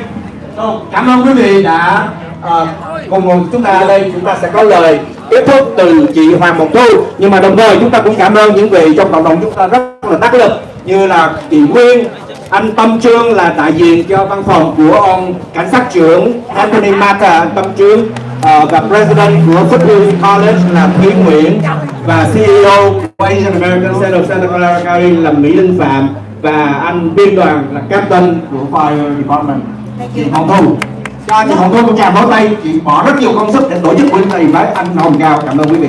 Tôi chỉ xin quý vị là hãy cảm ơn quý vị đã có sự nhiệm ngay cho chúng tôi. Sự nhiệm quý vị là niềm vinh hạnh cho ban ước. Xin thật cảm ơn. Thưa quý vị, và tiếp tục chương trình hôm nay chúng tôi mời quý vị thưởng thức một chương trình ca nhạc thường niệm 30 tháng 4 và chúng ta hướng về sân khấu bắt đầu. Let me serve everyone. Chúng tôi mời quý vị đi ăn cơm trưa tại phía bên cánh phải của các đài. Và đi ăn với hồi đó quá. Các anh em đang nướng thịt nướng và đang chuẩn bị. Rồi đúng rồi, đó em người đây rồi. Đúng rồi, bây giờ chúng mình đi ăn. Nam Quang đem cái máy qua bên kia để cho mọi người coi văn nghệ. Rồi cái xong rồi. Chị đã đến giúp đỡ từ hồi chút nữa sẽ có màn phỏng vấn nha quý vị nha. Bây giờ đi coi ca nhạc đã. Cảm ơn tất cả nhân viên của bên Việt Museum, anh Trung và tất cả những anh em chúng tôi làm việc. Chuyện này xảy ra lâu rồi nhưng mà cũng cách làm việc chỉ trong một tuần. Được rằng là đến hôm nay. Các nhà quý vị, cảm ơn ban tổ chức, những người đứng song song cạnh với chúng tôi trong suốt hành trình qua. Cũng cảm ơn người bạn thân là Hà Cẩm Tú, tự nhiên bữa nay xuất hiện sau 7 năm vắng mặt. Xin cảm ơn quý vị. Đây là bây giờ thì quý vị ăn trưa xong thì sẽ được phục vụ văn nghệ. Chị trả lại cái mai cho em. Cảm ơn em. Vâng. Chuẩn bị vô chương trình văn nghệ nha quý vị nha.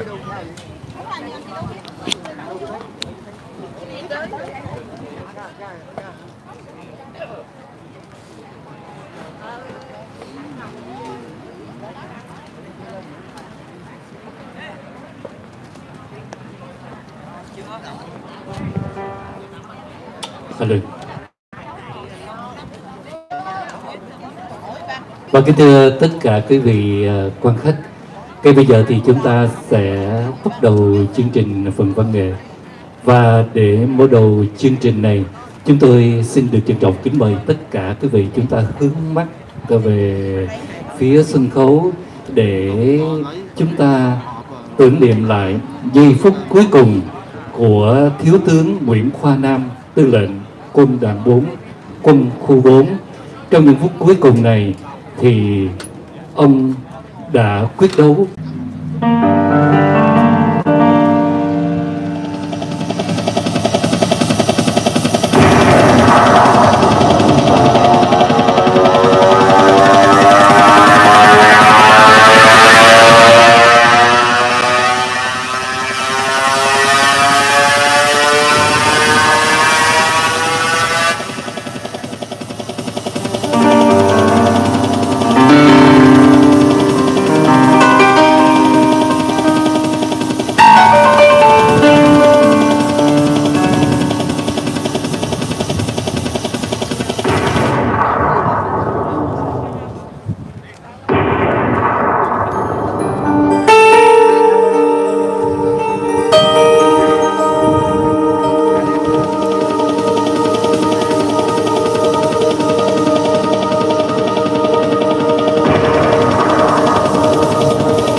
Thủ tướng, thủ tướng, thủ tướng, xin lỗi thủ tướng, thủ tướng, thủ tướng.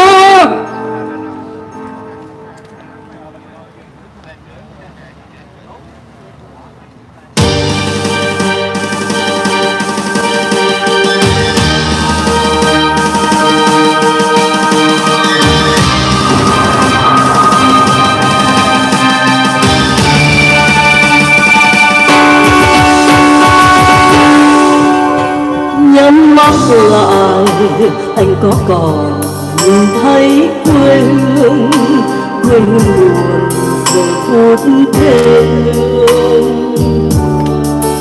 Nhắm mắt lại anh có còn thấy rừng cháy từng đêm tối bóng đêm mịt mù người lính chiến đấu trong lẻ loi. Nhắm mắt lại anh có còn nhìn thấy anh em trong hoang tàn giờ phút thê lương. Nhắm mắt lại anh có còn thấy người tình cũ ngồi trong bóng tối đêm đau buồn để mãi mãi nhớ anh vô cùng.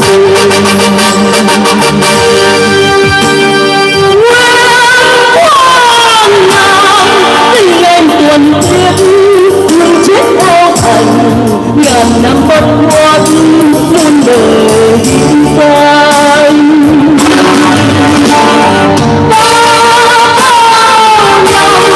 Tên anh còn mãi danh tiếng anh hùng đời sao vẫn nhớ muôn lần cuối cùng.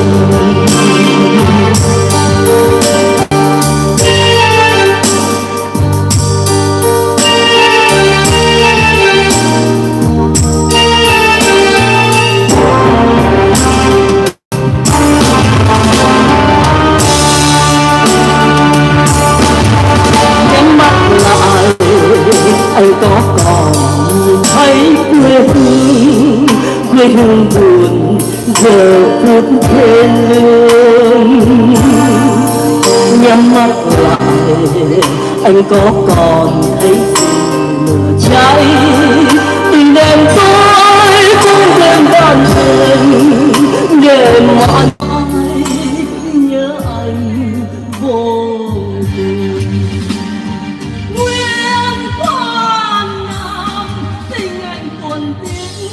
Thương chết theo thành ngàn năm bất khuất ghi vào sử danh.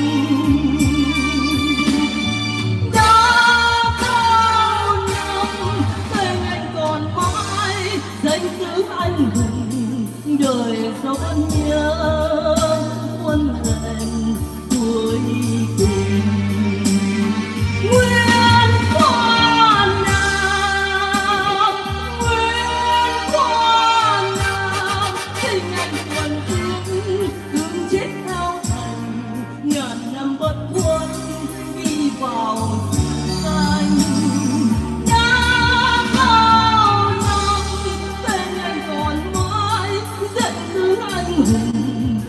Đời sao vẫn nhớ quân lệnh cuối cùng. Nguyên quan Nam, nguyên quan Nam, nguyên quan Nam. Khi anh tuần tiết thương chết theo thành đời sao vẫn nhớ quân lệnh cuối cùng.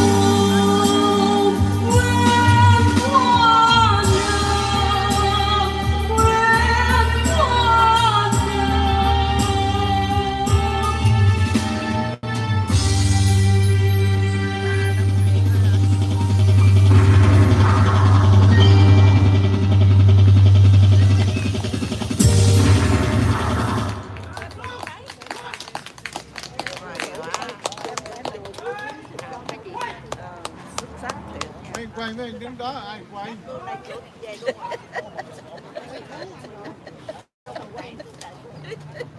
Đây em có nghề rồi không?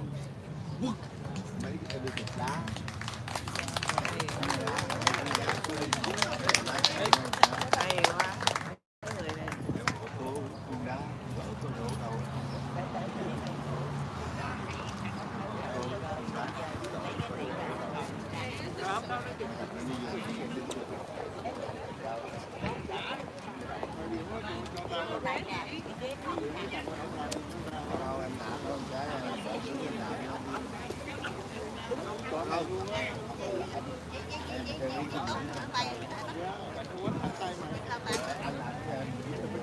Qua chương trình kế tiếp thì chúng tôi xin được mời tất cả quý vị thưởng thức một liên khúc được mang tên Lạy Mẹ Con Đi và biệt kinh kỳ.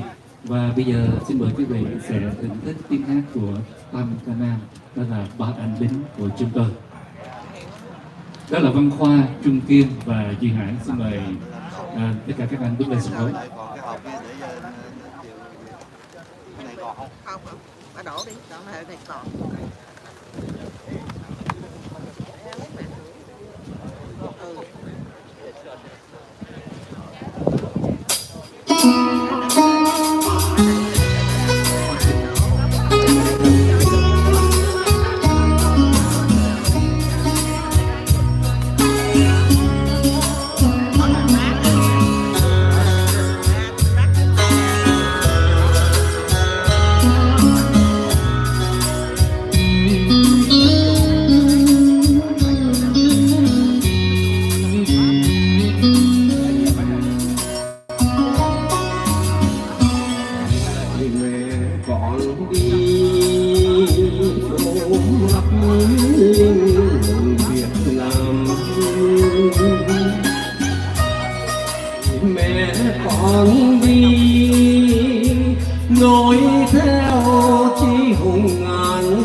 những con bình có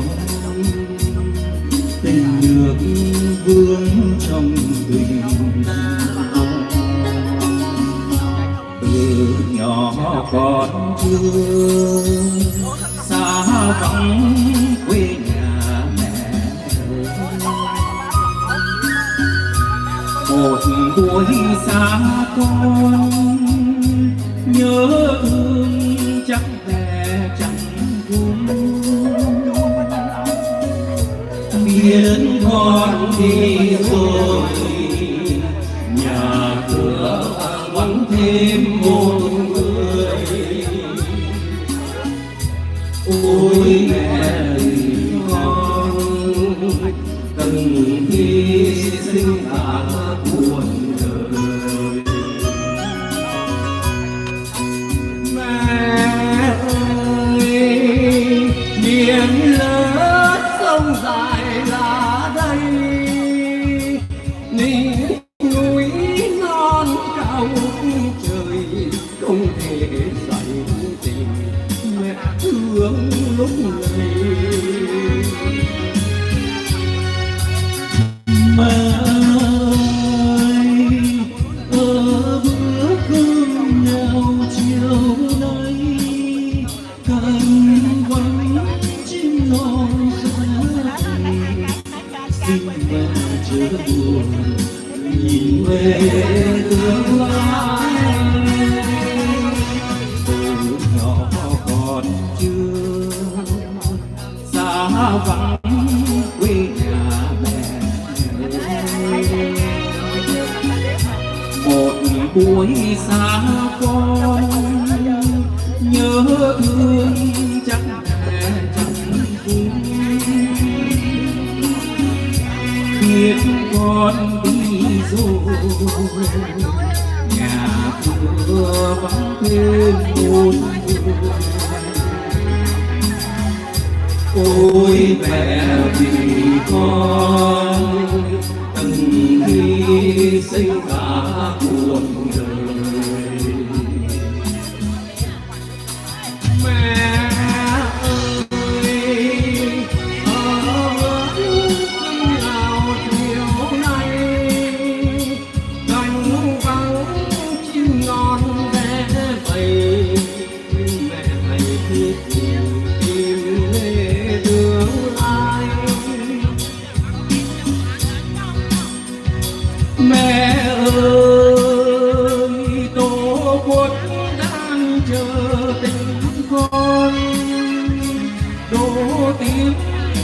quơ trong rừng biết nở bên tình làm sao vun trồng. Mẹ ơi lửa khói dân giàu biệt ly, mẹ đón con yêu trở về trong ngày thái bình, lời mẹ con đi.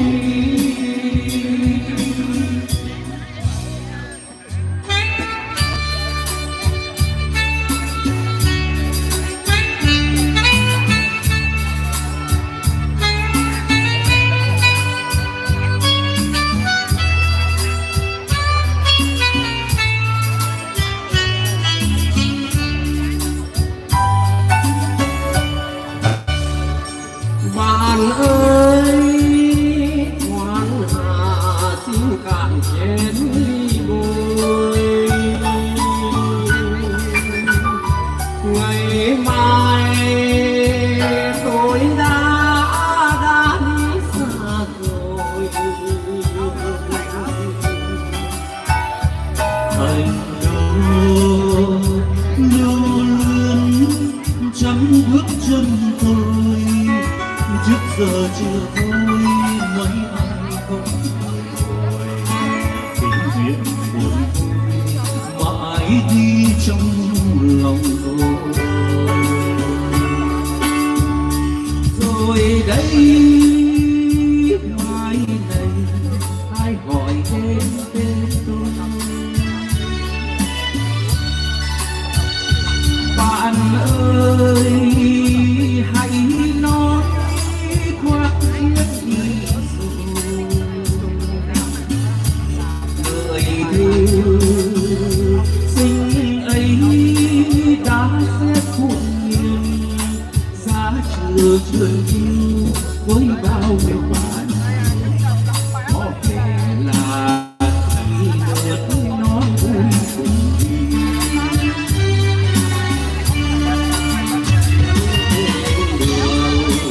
mưa tiễn chân tôi cười quên mắt mẹ nhằn đôi lời. Duyên thu lòng công cho sân tay trai, sắc son ghi lòng chờ phai. Ai đi chân chiến xây đắp tương lai, tôi đi chân chiến để nước yên vui. Lời mẹ hiền khuyên nguyện khắc trong tim bao giờ già tôi. Bạn ơi mai này ai hỏi tên tôi, đời tôi linh chiến cánh chim tung trời.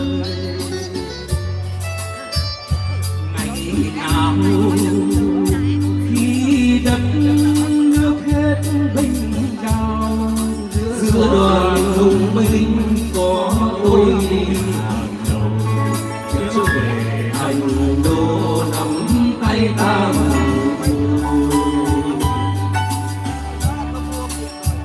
nhớ lúc lên đường mẹ tiễn chân tôi vương lên khóe mắt mẹ nhắn đông thương.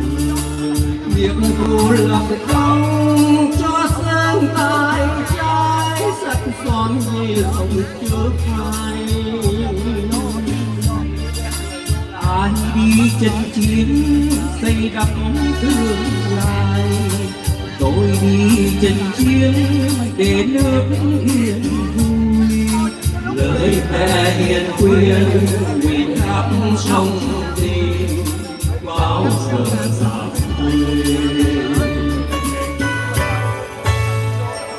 Bạn ơi mai này ai còn đến tên tôi, đời tôi linh chiến cánh chim tung trời.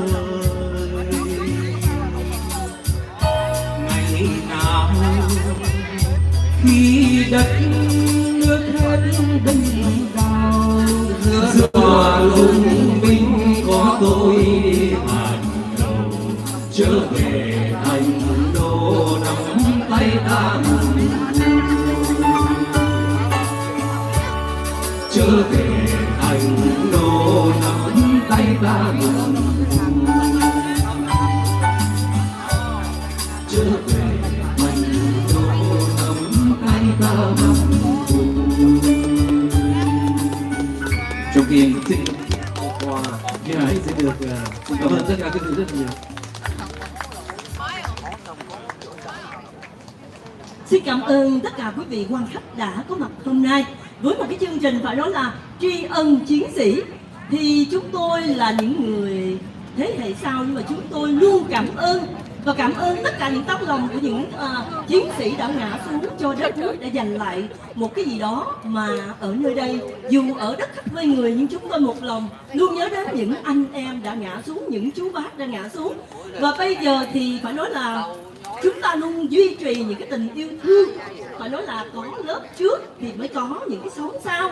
Thì ở đây Hạnh Hạnh muốn trân trọng giới thiệu đến tất cả quý vị một cái nhóm trẻ của San Jose mà bây giờ gọi là Việt Chút, với lại một cái người cố nhạc sĩ anh Việt Thu đã sáng tác một cái nhạc phẩm rất là hay, đó là 8 điệp khúc. Xin tất cả cho các em một tràng pháo tay.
Làm cho mưa bay răng răng mây tím dệt thành sao, nằm nghe tiếng hát ru đưa dịu anh trong giấc ngủ.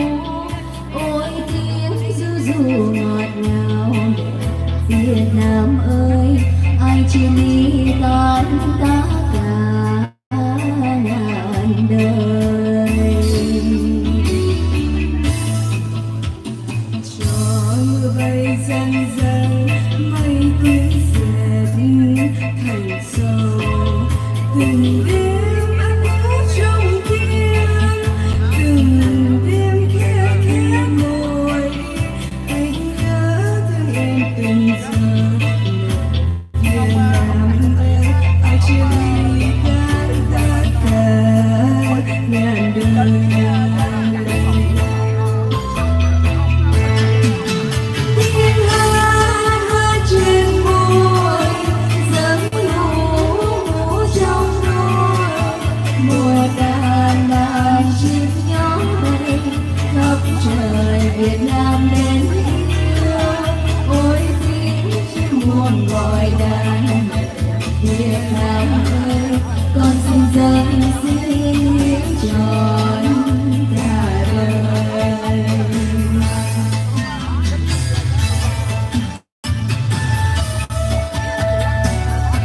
dương sông nước bao la, trùng dương lam tiếng gọi, ôi sóng thiêng em về trời mẹ Việt Nam ơi, con xin đi xin khắc nguyện lời thề.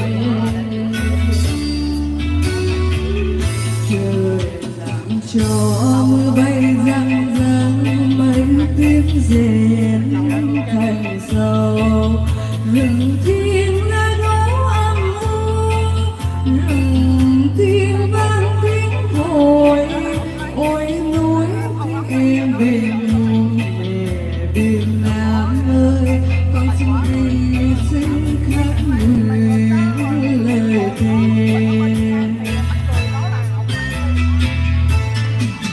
Tiếng hát hát trên môi dẫn ngủ trong đôi, một đàn đàn chim nó bay khắp trời Việt Nam đến yêu, ôi tiếng chim muôn gọi đàn mẹ Việt Nam ơi, con xin dâng xin hiến trọn cả đời.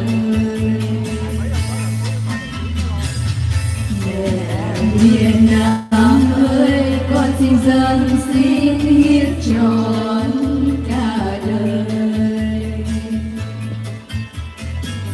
Mẹ Việt Nam ơi, con xin dâng xin hiến